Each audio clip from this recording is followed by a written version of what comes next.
El otro, apaga el otro. Primero hacemos uno.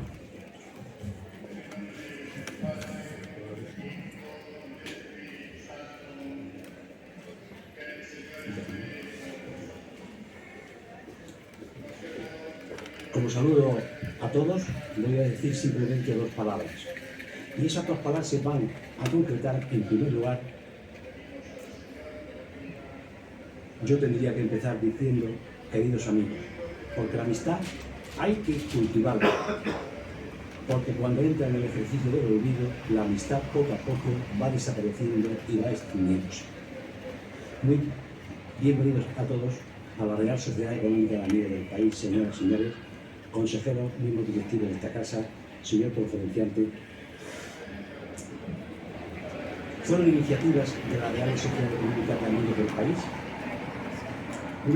una generación de ilustrados que buscaban implantar una serie de transformaciones, de reformas dentro de la estructura económica, social y cultural de España, impulsadas por ese monarca que fue Carlos III, que no siempre ha sido justamente valorado y que durante todo el siglo XIX cumplieron, como digo, una función especial, especialmente creo aquí en Cartagena, como en Galicia, Madrid, Jaén, Santiago, Aragón, Valencia, Murcia, etcétera, etcétera. Las sociedades económicas son una muestra del empuje de la sociedad civil. Seguramente a lo largo de toda la historia moderna de España no encontramos asociaciones civiles de carácter privado que hayan hecho tanto a favor del bien público como las reales sociedades económicas de amigos del país.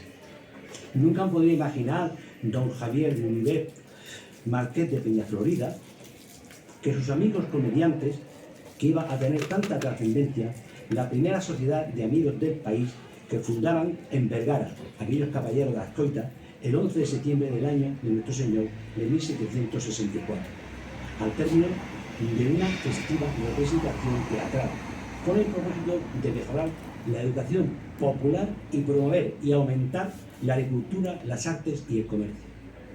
Punto de partida de las reales sociedades económicas de España. Pero lo cierto es que aquella iniciativa, expuesta en el seno de una tertulia de caballeros vascos, tuvo una fulgurante y exitosa respuesta, sin precedentes en nuestra historia, al establecerse en breve plazo de tiempo sociedades similares en todo el reino, primero en Madrid, bajo los auspicios del ilustrado Carlos III, y luego en todas las tierras de España, desde el norte hasta las Islas Canarias.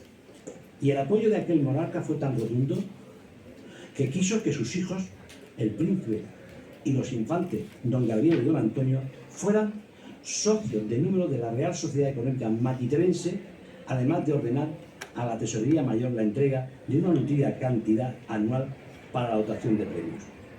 La tarea desarrollada por esta prestigiosa sociedad ha sido tan notoria y eficaz que historiadores extranjeros de la talla de Raymond Carr y Robert Young reconocen que los amigos del país rinden a la sociedad española de sus viejos cauces anquilosados, propugnando con ardor la difusión de la cultura y todo lo referente a inventar y construir con perfección las reglas científicas del arte y todas las máquinas e instrumentos de los oficios.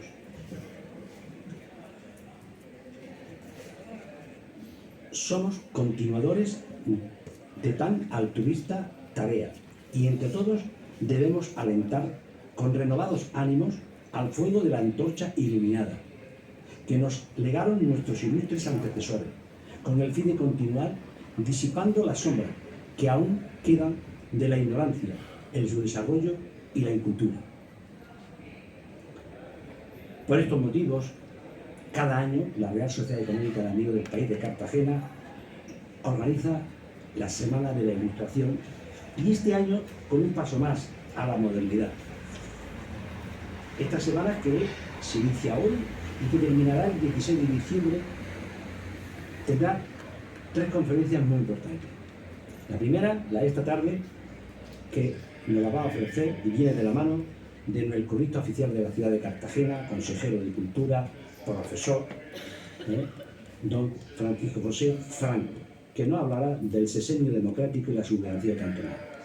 Le continuará don Antonio González Velázquez, bibliotecario, que hablará sobre el cantón Mitos y Realidades el próximo 18 de noviembre. Y finalizaremos con la última conferencia que nos la ofrecerá don Manuel Rolandi Sánchez Solís y nos hablará sobre los protagonistas de la sublevación cantonal, ya que está celebrando un año especial sobre el cantón de Cartagena. Y sin más preámbulos, y agradecer una vez más la presencia esta tarde en esta casa, le cedo la palabra a nuestro conferenciante de hoy, don Francisco José Franco. Muchas gracias.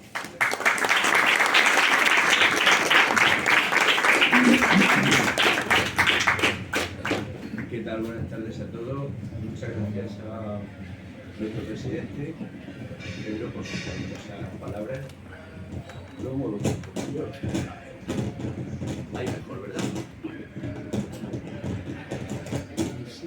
¿Mejor ahí? Sí. Me muevo yo también. Muchísimas gracias y muchísimas gracias a todos por acudir. Mi tarea de esta tarde va a ser hacer una panorámica general por una cuestión metodológica, por una cuestión de que tengamos un planteamiento general del cantón, del sexenio democrático y de todo lo que vino antes de esta experiencia nueva, pero realmente yo poco tengo que aportar, porque tenemos los conferenciantes siguientes, por tanto Antonio como Manuel Rolandi, pues es que son los que más saben de este tema, ¿no? Tenemos aquí esta noche precisamente, y es una gran responsabilidad para mí, pues los tres pilares de lo que ha sido la investigación desde hace 40 años, desde que, bueno, seguramente la persona que más ha conocido de este tema, que fue Ángel Márquez, presidente de la editorial Agrallá, revista Cartagena Histórica, y está porque Maribel, que es su viuda, sabe que está siempre entre nosotros, y bueno, ya lo representa. Manuel Rolandi, es una gran responsabilidad tener a Manuel Rolandi aquí, porque Manuel Rolandi ha hecho los 3 volúmenes de la sublevación cantonal, y para que os deis cuenta de la dimensión, yo estuve haciendo las fichas de la sublevación cantonal, ayudándole con toda la modestia del mundo. Aprendí cosas, pero claro, Manuel Rolandi es un especialista mundial, es el sucesor natural de Ángel Márquez, sabe todo de la sublevación cantonal y nos da una conferencia maravillosa. Y luego nuestro Antonio González, poca gente sabe el lujo que tenemos en Cartagena, tenemos un historiador de esta talla, sabe muchísimo de muchos temas, y una de las cosas que más sabe es de las muchas tonterías que se han contado de la sublevación cantonal.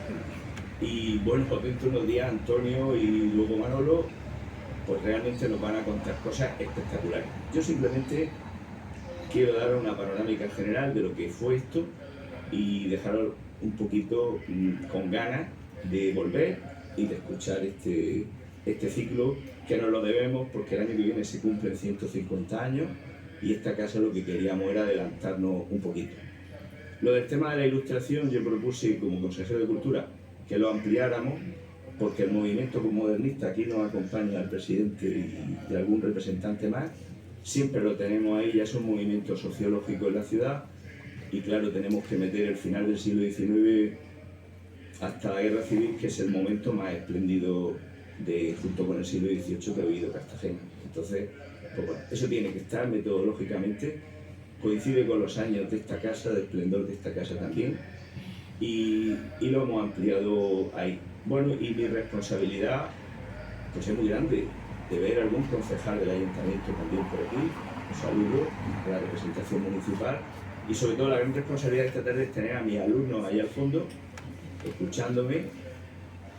Eso siempre es una responsabilidad, el examinador examinado. Compañeros de la UNED, sindicalistas, amigos de la música, gente de la política de distintas ideologías, amigos todos, estoy encantado de estar aquí con vosotros y también con mis compañeros de la económica, como no puede ser de otra manera. Y vamos a empezar. Bueno, todo empieza el 19 de septiembre de 1868. Hay una situación en el reinado de Isabel II, una crisis política, social, económica, y la escuadra anclada en la bahía de Cádiz se subleva y pone fin al reinado de Isabel II de 25 años, aunque ella todavía era una mujer muy joven. Empieza la gloriosa revolución y en todo este momento, mientras la reina sale o no sale, siempre hay un cartagenero.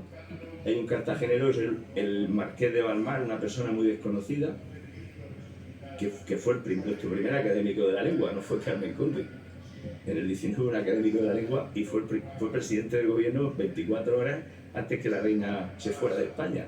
Este marqués de Balmar, un personaje de leyenda prácticamente y tan desconocido como en Cartagena como tantos personajes que hay, que han sido y que son. Bueno, los artífices de la revolución todo el mundo lo conocemos. Topete, el que da el paso al frente, pero hay dos personajes, uno grande sin duda, General Prim, y por otro lado el eterno traidor, que traiciona a Isabel II, el que esconde muchas cosas detrás del asesinato de Prim, el que también traiciona a la República, General Serrano, que estuvo ahí como siempre un poquito en todas partes, ¿no? Bueno, el General Prim es interesante estudiarlo, solamente su figura y solamente su figura en relación a Cartagena daría para una conferencia, porque él anduvo por aquí y junto con Milán del Bosch, el otro Milán del Bosch del siglo XIX, pues anduvieron haciendo cosas como por ejemplo ponerle nombre a la Unión. No se calentaron mucho la cabeza, hay un problema ahí con el nombre, que si Avanzar, que si Herrería, o Admiral del Bosch, y luego muchos nombres de pueblos, de barrios que cambiaron, que si Quitapellejo, el barrio de la Concepción, todo eso fue Prim el que pasó por aquí, Prim y su gente, ¿no? Bueno, en este contexto, Isabel II abandona España, la reina se encontraba veraneando en San Sebastián, no puso poca resistencia. En la batalla del Puente de Alcolea, que fue lo único que hubo, se enfrentaron al general Pavía a favor de la reina y el general Serrano, y bueno, la reina pacíficamente pasó a Francia y ahí estuvo, ahí se exilió y estuvo largos años con poco contacto con España, y curiosamente el contacto más internacional y más llamativo fue cuando la riada de Santa Teresa y aquel Francia por Murcia, esa campaña internacional para sacar fondos para solucionar el tema de la riada. Bueno, la historia camina rápido y el 1 de junio de 1869 se firma la nueva Constitución, que es aprobada el 6 del mismo mes, y como España va a ser una monarquía democrática, pues hay que buscar un rey. Y entonces General Prim empieza, hay una serie de candidatos, Fernando de Coburgo, un Leopoldo alemán, otro de la Casa de Saboya, el duque de Montpensier, famoso duque de Montpensier, que era cuñado de la reina Isabel, y el general Espartero, que era un hombre que ya había sido regente, lo que pasa es que era ya muy mayor, ¿no? Y luego no tenía descendencia, con lo cual pues también era un problema, ¿no? Crear del representante de un partido político pues una dinastía, ¿no? Se manejaron esta historia y se buscó en Italia. Italia como Alemania eran países jóvenes, eran países que acababan de conseguir su unificación, y la Casa de Saboya era una casa pues, que estaba de moda, representaba una monarquía nueva, en fin. Entonces el hijo de Víctor Manuel II, Amadeo I, pues aceptó esto porque Prim le garantizó que iba a tener una estabilidad y una serie de cosas, y bueno, hubo una votación. Amadeo de Saboya ganó con mucha diferencia porque Prim se movió en las Cortes muy hábilmente, y lo más cercano que tuvo fue una facción republicana federal que empieza ya a ser importante, ¿no? Esa es la única contestación que tuvo, pero en este caso, en este momento, nadie cuestiona que en España tenía que haber una monarquía un poco diferente de la que había habido, con menos escándalos que Isabel II había dado. Y bueno, en este contexto, pues el rey embarca hacia España y Prim se dedica a preparar la lista de las personalidades que habrían de dirigirse a Florencia. Una comisión parte de Madrid, tiene que entrar por Cartagena, de nuevo la ciudad protagonista de un momento histórico, y de la estación de Aranjuez, en la comitiva que iba a esperar al rey, que sabían que iba a esperarlo a Cartagena. En todas las estaciones salían bandas de música, salían charangas, saludaban con mucha alegría al que se esperaba con mucha con mucha gana, ¿no? Y bueno, estas son algunas imágenes de Cartagena, cómo estaba en aquella época, y el barco que se elige es la famosa fragata Numancia, la fragata blindada, la joya de la corona de la Marina, que estaba votada solamente 5 años antes del sexenio, del comienzo del sexenio.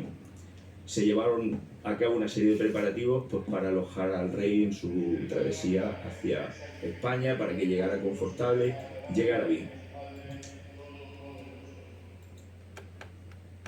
Bueno, llega a España, primera noticia, han matado a tu valedor. Prim ha sido asesinado, pues ya. Y luego, sobre todo, pues una de las cosas que le llama la atención también, que la persona que se supone que defiende la seguridad, el almirante Topete, le aconseja que por motivos de seguridad estuviera en el barco, que esperara los preparativos para salir a Madrid, que no se moviera por Cartagena, que no se podía garantizar su seguridad, pero él no lo aceptó, él quería conocer la ciudad que le había visto entrar, visitó el Arsenal, visitó algunos lugares de la ciudad, como hizo en tiempos también Isabel II en la famosa visita aquella cuando inauguró el tren, que no fue tren, que fue una chapuza aquello, y que se puso en marcha lo del faro de Cabo de Palo y tal, aquella famosa visita. Pues esta también fue una visita pues sonada. Bueno, esta es la imagen. Algunos grabados de aquel tiempo. Sale en tren hacia Madrid y entró en Madrid el día 2 de enero del año 1871 por la tarde, con una temperatura de 10 grados bajo cero y una respuesta popular, en este caso bastante fría. Fue el presagio de un reinado imposible. Tuvo todo el mundo en contra. La nobleza, la iglesia, es decir, las clases tradicionales, los de izquierda, los masones, los carlistas, que no lo aceptaban ni mucho menos, en América los criollos y los militares de todas las ideologías.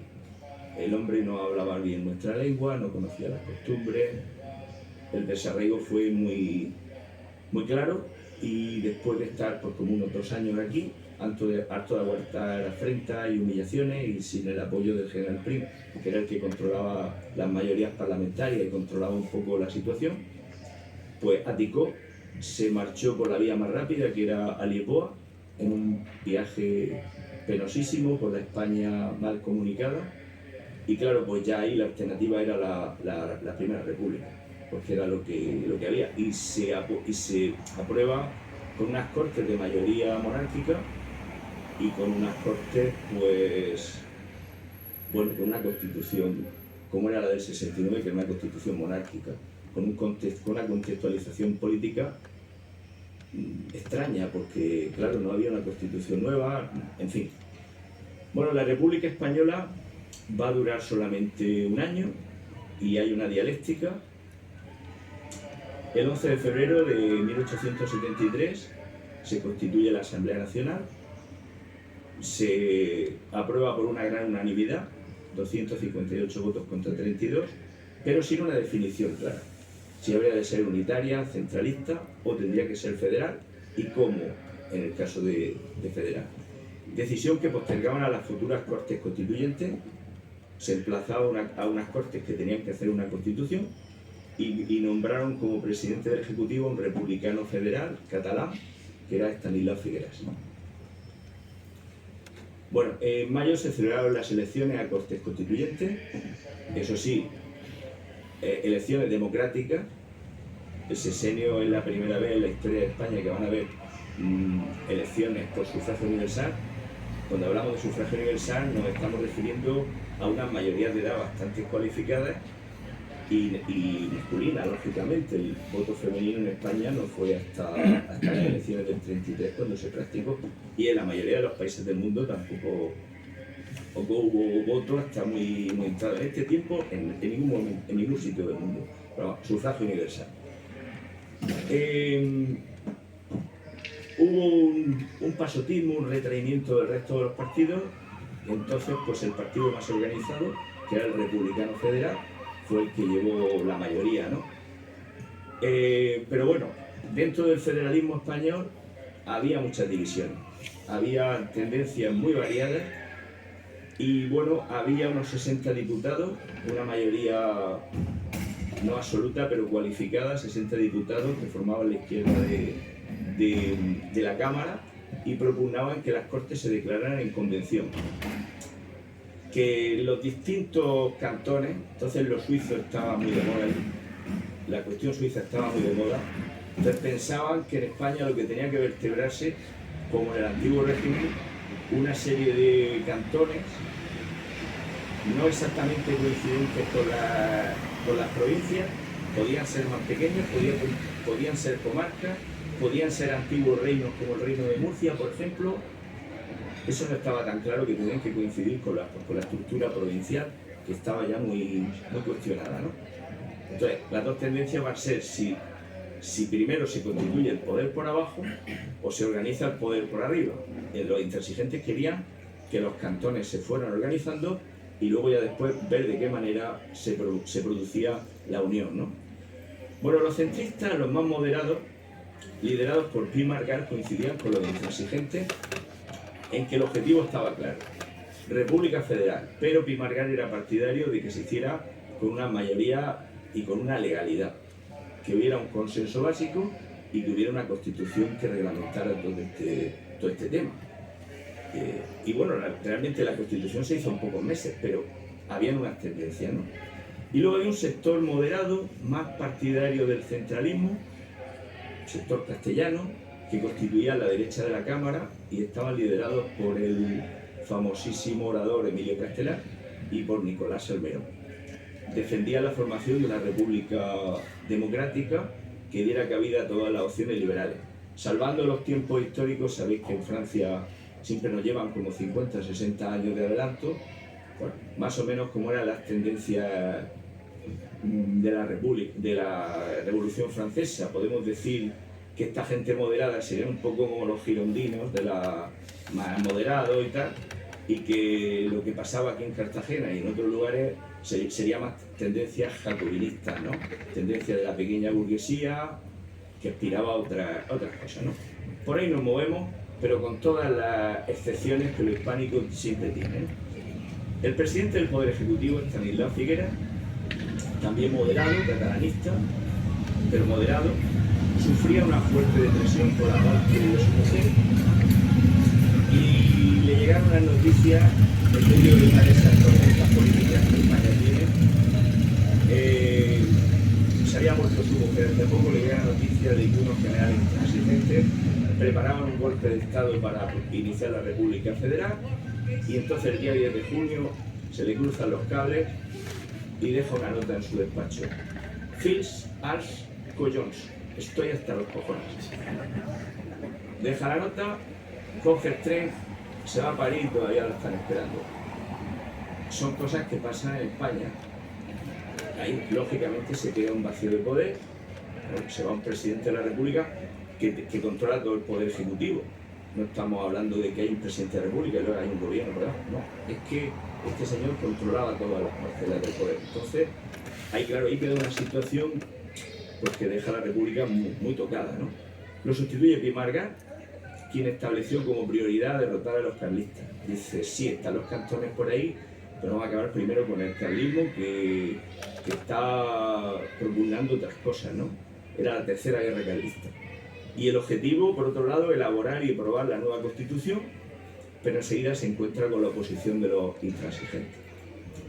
La respuesta fue abandonar las Cortes, exhortaron a la inmediata y directa formación de cantones para construir la República de abajo arriba, inicia la rebelión cantonal en toda España.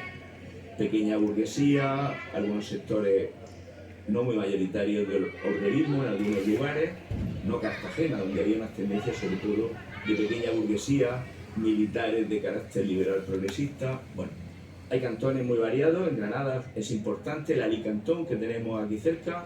En Jumilla también hay unas cosas que luego comentaremos. En fin, movimientos carlistas por el norte. Bueno, vamos a ver, regiones que ahora nos dan muchas lecciones de federalismo y de independentismo y de autonomía y tal, cuando aquí en Cartagena se estaba ensayando una cosa que ahora veremos. Se estaba ensayando un Estado federal. En Cataluña y en el País Vasco estaban volviendo a los fueros. estaban reclamando los fueros.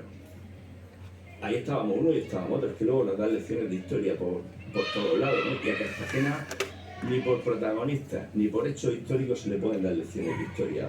Para que os deis una idea, los famosos papeles de Salamanca, las 7 cajas que se fueron, Cartagena tiene 64 cajas. Para que os deis cuenta en cada momento histórico el peso que ha tenido Cartagena, todas las etapas, ¿no? Por cierto, de las 7 cajas que se llevaron, una de Cartagena, que no lo han devuelto. El archivo de Salamanca, aquí está Antonio González, que conoce ese tema perfectamente. Martín Margal era un hombre moderado, se niega a aplicar las penas de excepción que le proponía el sector moderado de su partido, que incluía la suspensión de las sesiones de corte y unos poderes excepcionales. El presidente confiaba en que la rápida aprobación de la Constitución haría entrar en razón a los sublevados, pero el 18 de julio, desbordado por los acontecimientos que sucedían ya en Cartagena en aquellos días, que ahora entraremos en eso, dimitir también. Y claro, ya entra la opción centralista. Ya hay el problema porque, claro, está en Madrid un gobierno centralista, republicano, y lo que está dirimiéndose en los cantones y en Cartagena va a ser otro. El lema del nuevo gobierno de Salmerón fue el imperio de la ley. Para sofocar la rebelión cantonal tomó medidas duras, como destituir a los dirigentes que habían apoyado a los cantonalistas, y aunque fueran contrarios a la República Federal, Manuel Pavía, Martínez Campos, se empiezan a tomar medidas, y las medidas son pues, que empiezan a entrar generales que ya es que no son centralistas, son monárquicos, abiertamente monárquicos. Bueno, Salmerón renunció a su cargo cuando ya le llegaron las primeras sentencias de muerte de militares acusados de traición, porque era contrario por principio a la pena de muerte. Y entonces las Cortes eligieron el 7 de septiembre a Emilio Castelar, quien consiguió que las Cortes aprobaran la concesión de facultades extraordinarias para acabar con toda la guerra, lo que había en Cuba, lo que había en el carlismo, lo de Cartagena, todo ese triple problema que España tenía en ese momento, con más invertebración que nunca, ¿no? Y bueno, sabéis que Emilio Castelar, aparte de su dote oratoria, está muy relacionado con esta región, que murió aquí en San Pedro del Pinatar, y una persona muy conectada, y que el movimiento modernista siempre lo reivindica como una persona cercana a esta tierra. Bueno, vamos a la sublevación cantonal de Cartagena. Insurrección federalista con el objetivo de constituir un cantón y al tiempo establecer un Estado federal en toda España. Esto es el cantón. Esto es el cantón. Lo que vamos a ir viendo ahora poquito a poco, lo que hablará Antonio, lo que hablará Manuel, es una cosa de la que Cartagena, como siempre pasa, no saca pecho. Sublevación cantonal. Folclóricos, exaltados, movimiento antimurciano. Aquí lo que se está construyendo poquito a poco, cuando Cartagena se queda sola, cuando Murcia cae, cuando en España no hay resistencia y Cartagena resiste por la fuerza militar que tiene y porque empiezan a entrar militares y diputados y tal, y cuando estamos viendo que en Madrid lo que se está preparando poco a poco es un golpe que se va a traducir cuando entran Pavía en las Cortes, y las Cortes le están dando la razón a los de aquí de Cartagena. Se está aprobando la República Federal, se está aprobando la Constitución de 1873, la Constitución no es nada. Cuando están aprobando eso y Pavía entra en las Cortes, lo que se está volviendo atrás se está creando un régimen monárquico, y lo que se está legislando en Cartagena es algo nuevo totalmente. No estamos hablando de un movimiento que se hace para Cartagena, ni para la región de Murcia. No es un movimiento tampoco murciano ya. El periódico se llama El Cantón Murciano, pero ya no es, ya las instituciones cartageneras, las instituciones murcianas están ya metidas en un gobierno único. Porque aquí lo que se está haciendo es un gobierno federal, un gobierno alternativo para toda España, con bandera, con moneda, con leyes propias, con abolición de la pena de muerte, con divorcio, con matrimonio civil. Nos puede gustar más, nos puede gustar menos, Pero la noticia no es que luchamos contra Murcia. La noticia es que Cartagena fue capital de España, de la España democrática, y que se adelantaron 150 años a nuestra legislación actual. Nos guste más o nos guste menos. Y eso me extraña a mí muchísimo, que los cartageneros no saquen pecho con esto. No sé, Manuel, si estás de acuerdo con este planteamiento. Manuel Torres, que está allí, pero sobre todo Manuel Rolandi, que está aquí, que es un gran especialista. No sé si los políticos estáis de acuerdo con esto. Pero eso es lo que tenemos que aprender en Cartagena, a sacar pecho de estas cosas. Que mientras los señores de Cataluña y del País Vasco estaban luchando por los fueros, aquí se estaba innovando. Me puede gustar más o menos lo que se estaba innovando, pero que en Cartagena se hizo esto.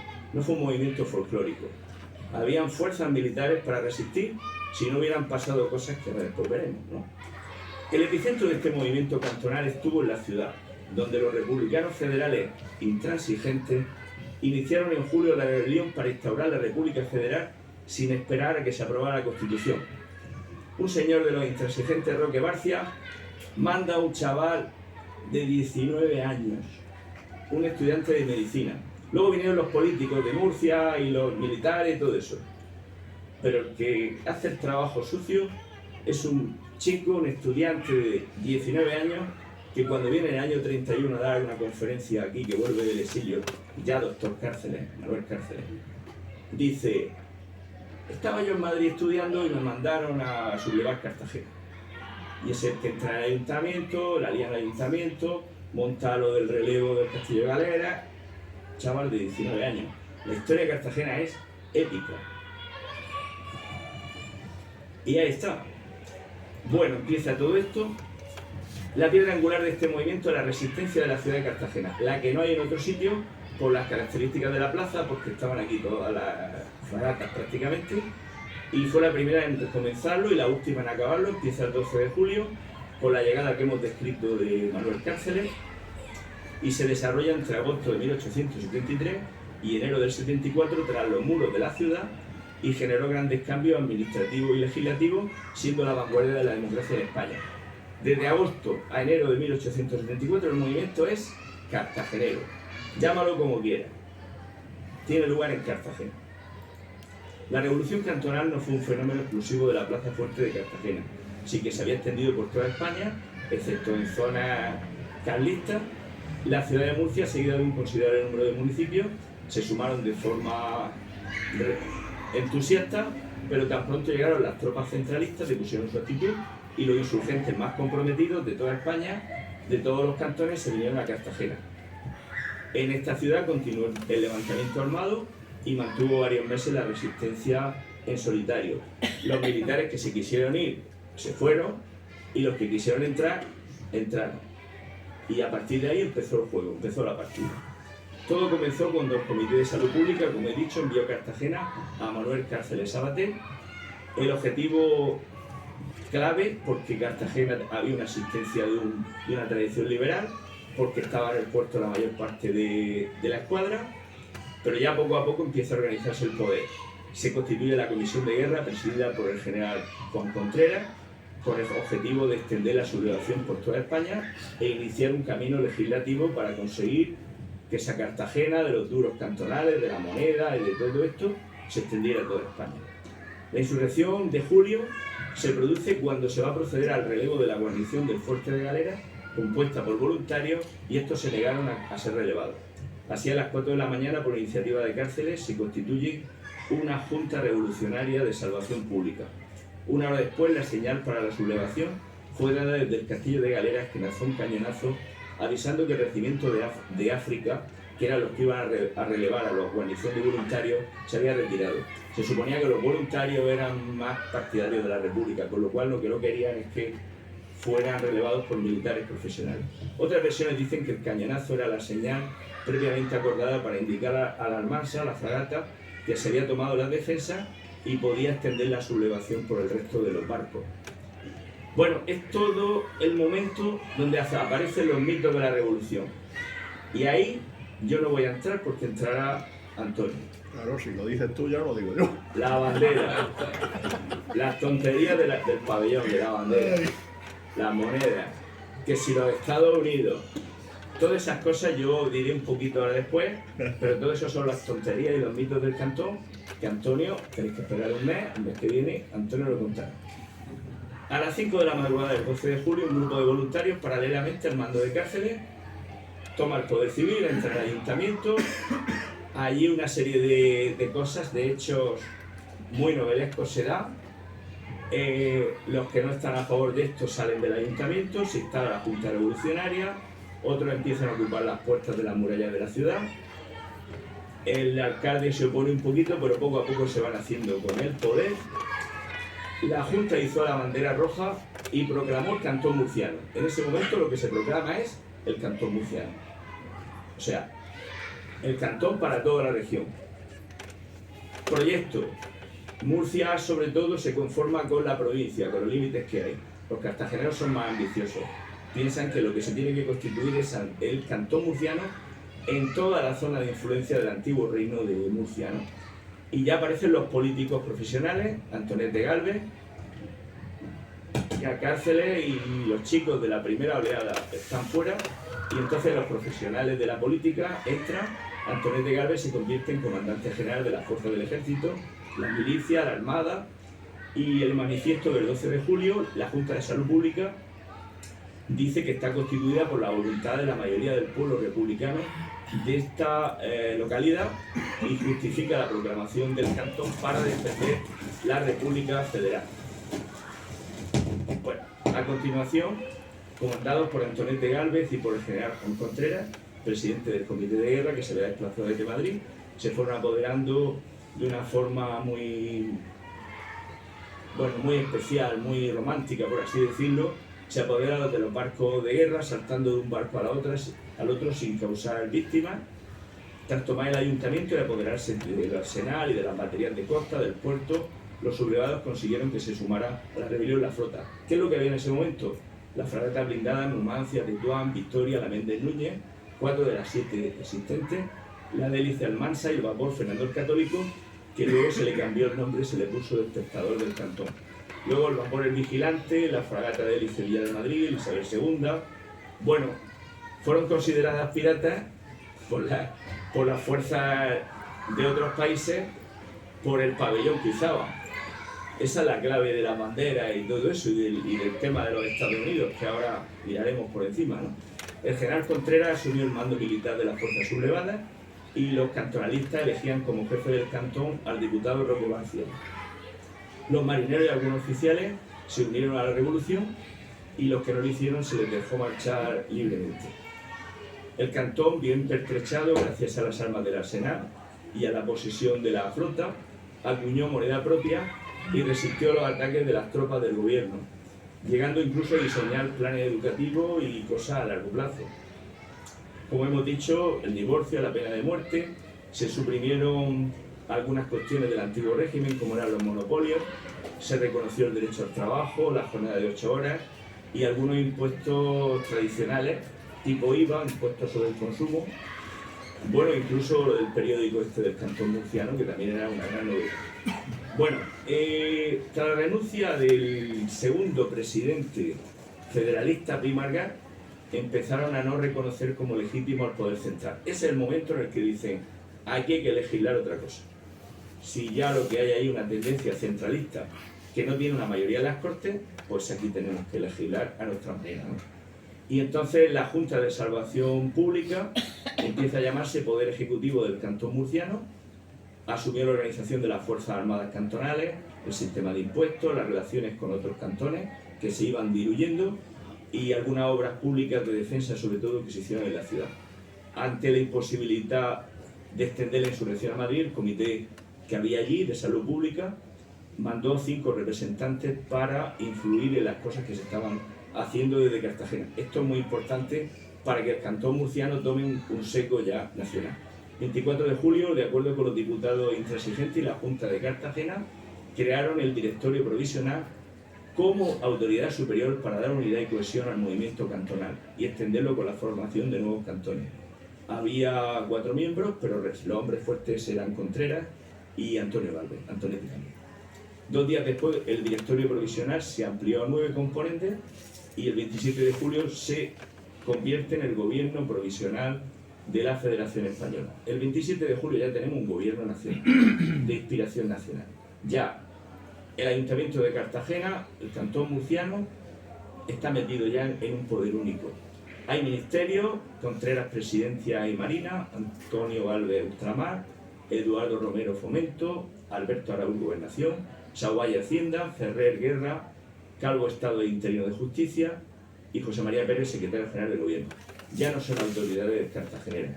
Cartagena es el sitio, pero los protagonistas ya no están pensando en Cartagena ni en Murcia, están pensando en una alternativa al poder central.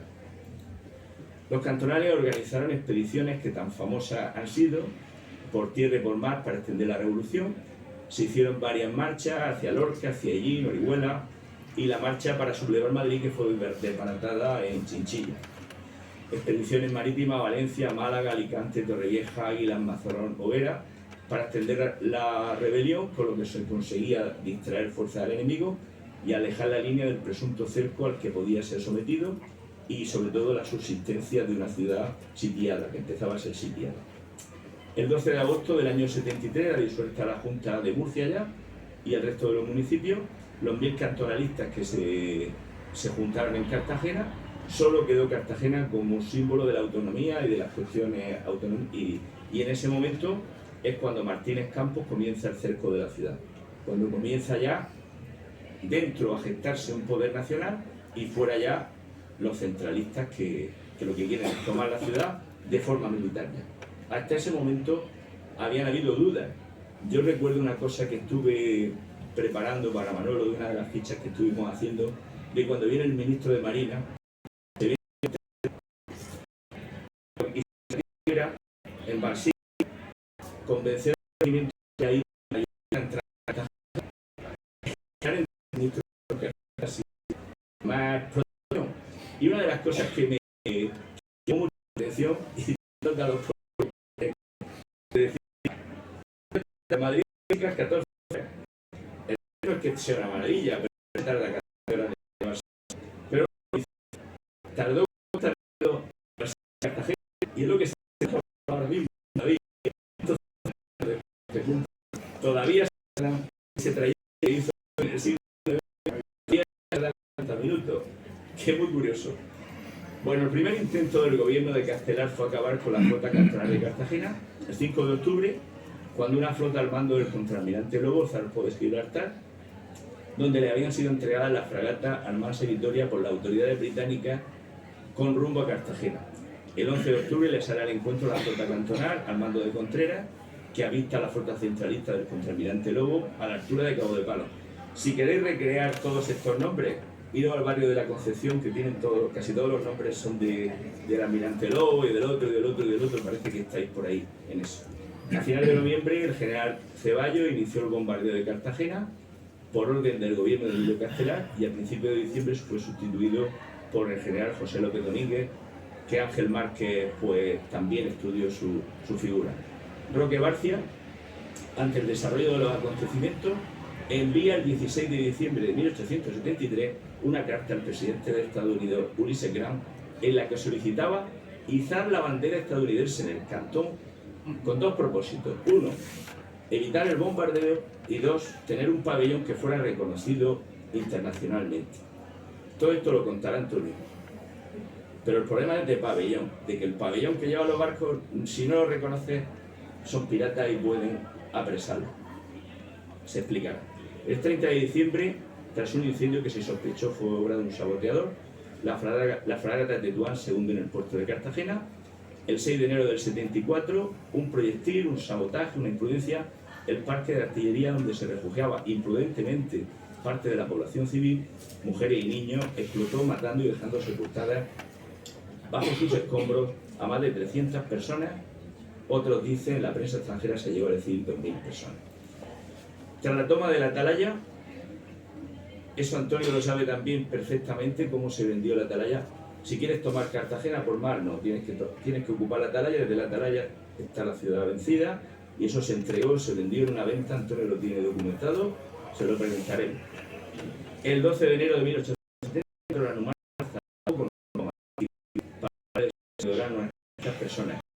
Ella es líder nacionalista, Antonio dijo de hecho, pero bueno, a veces si decía que volvía, se le veía que se le veía a Madrid, que hacía lo que le daba y que era un exiliado bastante bien. Bueno, si el intento asedio Cartagena quedó pasada, se habla de la guerra civil, pero la cantó. Lo que pasa es que se olvidó que luego fue la rápida expansión de la minería, la poesía, hizo que estuviera rápidamente. Fue un gran movimiento, pero se dejó más huella en el casco histórico todavía que la guerra civil. Más del 70% de los edificios habían sido destruidos o tenían daños, 327 destruidos completamente, y tuvo daños. En resumen, la solución cantora que los no van a hacer un poquito mejor, pero a partir de grandes en su encantado con vosotros.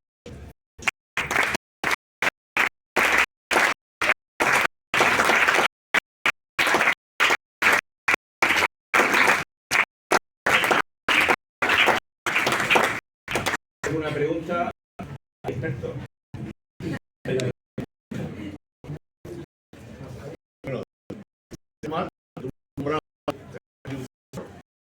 Un hijo muy importante de Cartagena, y fue diplomático, pero además de ser diplomático estuvo en Suecia, estuvo en varios países.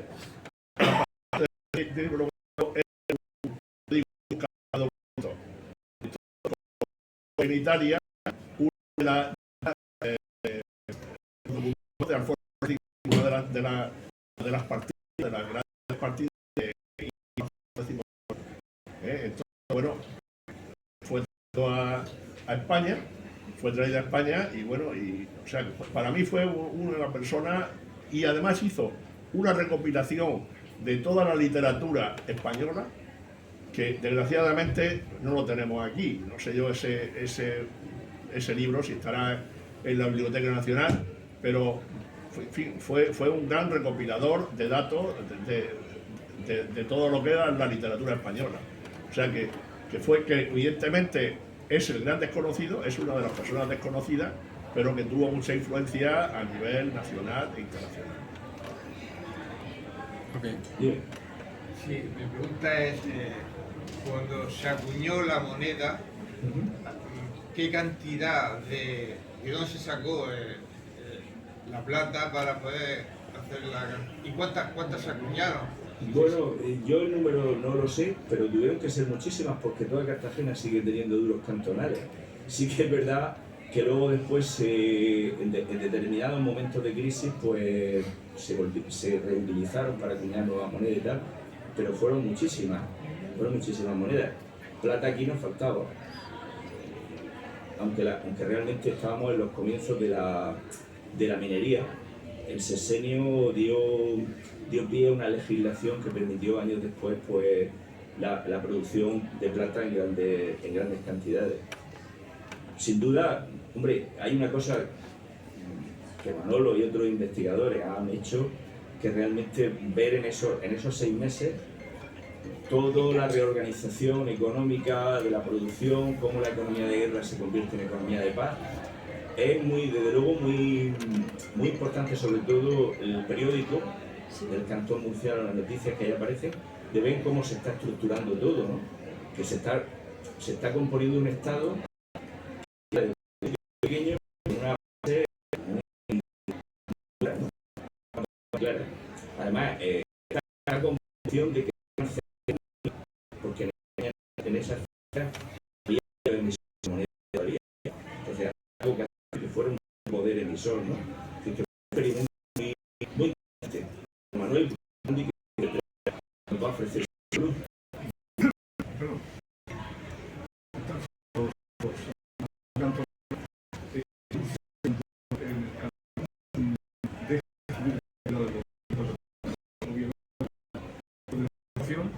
Gobierno de Madrid suspende los pagos maestranza, todo el personal que queda aquí en la Marina sube, obviamente.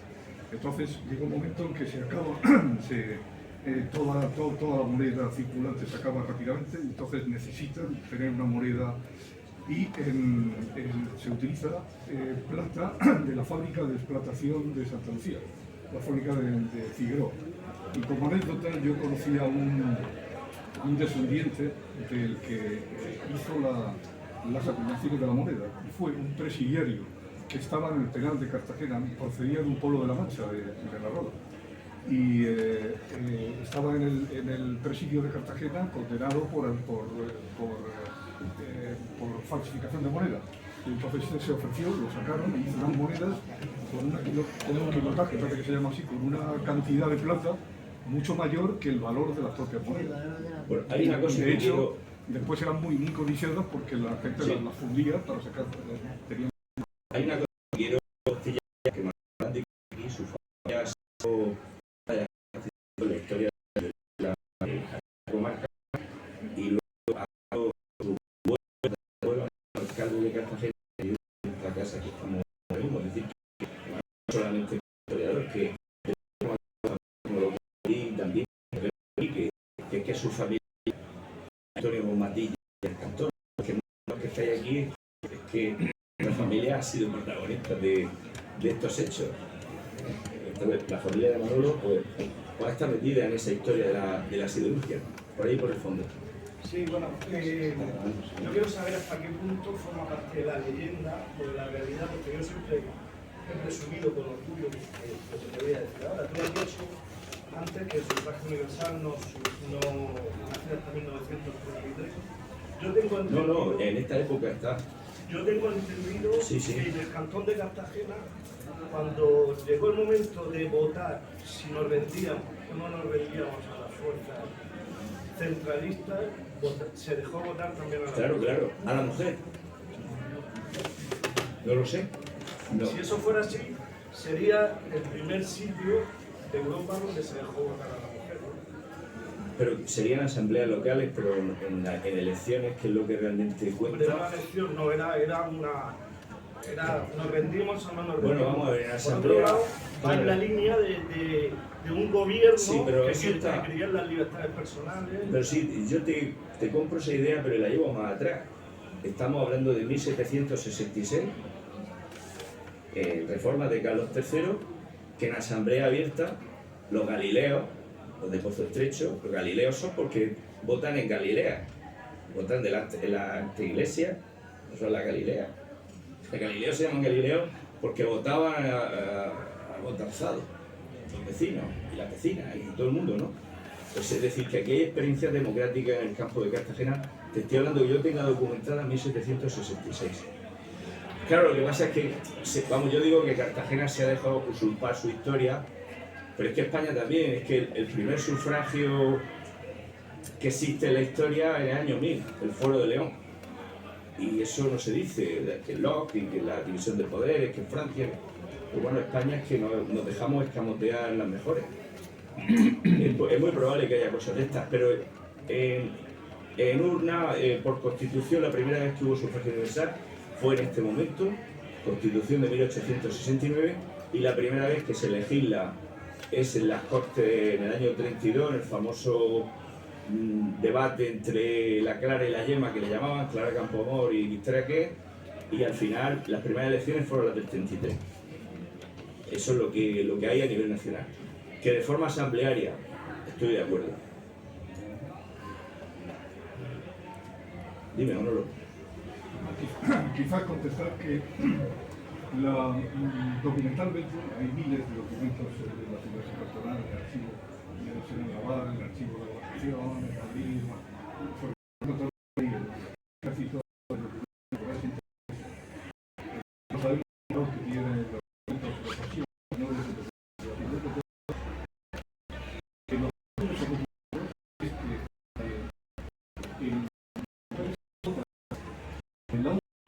el juicio popular del Arsenal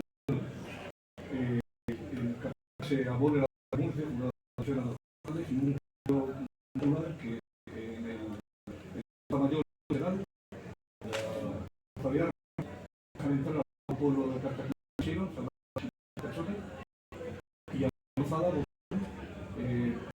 funcionario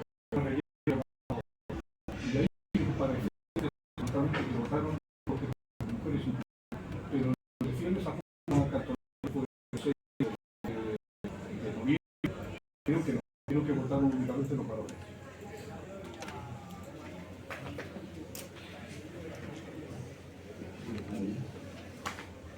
Sí, hay una palabra allá al fondo. Sí, tengo una pregunta. La bandera del cantón era la blanca con dos líneas rojas. Es que no queríamos adelantar ese debate. No queríamos adelantar, por dos cosas, pero escucha, por dos cosas. Por dos cosas. Primero, porque yo no soy un especialista y porque le estamos pensando la conferencia a don Antonio. Entonces, yo te voy a contestar mañana lo que yo pienso, en clase. Pero tienes que venir a la próxima conferencia porque es que es un debate que nos vamos a divertir mucho. Es que, vamos a ver, las dos conferencias vaya a ver de verdad los... O sea, si queréis historia pura y dura, personas que han manejado. Entonces se ha ido con archivos populares y cosas de... Quizá 24 horas. Es que estamos hablando de que aquí se están contando todas las tonterías hace que fue el consulado y una vez me dijo esto es lo que nos han contado nosotros y ahí empezó todo el programa de estos señores y ya está. De verdad que no quiero que la deberes que tenemos que venir a la conferencia. Igual que lo de la fragata francesa que se inmiscuyó en los problemas españoles y no era lo que el gobierno español dijo, el nombre de la fragata. Antonio, en tu conferencia. Venga. Es que realmente lo que tenemos que hacer es acercarnos al 150 aniversario, estamos en el 22. Vale. Entonces en diciembre ya, noviembre, diciembre estamos ya en la víspera. Pues encantado de estar con vosotros, de verdad.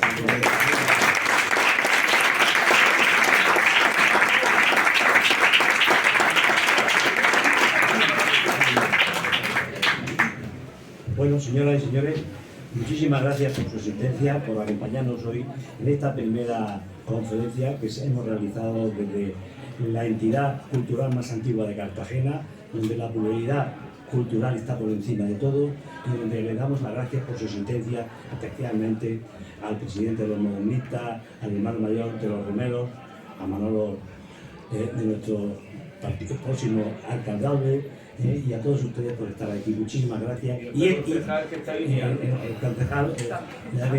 a todos ustedes que están en la casa de todos los ciudadanos. Muchísimas gracias por su asistencia.